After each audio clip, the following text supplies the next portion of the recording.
A sadhu is friend of all living entities.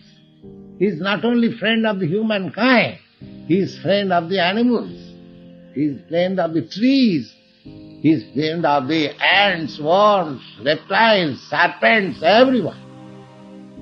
Titiksava karunika srida sarvabhutanam, and ajata satru, and because he is friend of everyone, he has no enemy.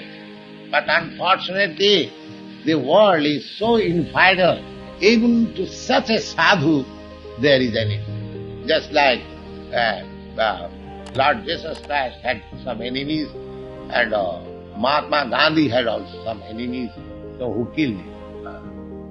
No, the world is such traitors.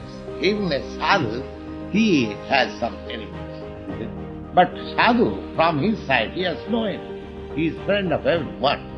Titiksava karunika srida sarvabhutanam, and ajata satrava shanta, always peaceful. These are the qualities of sadhu, saintly person.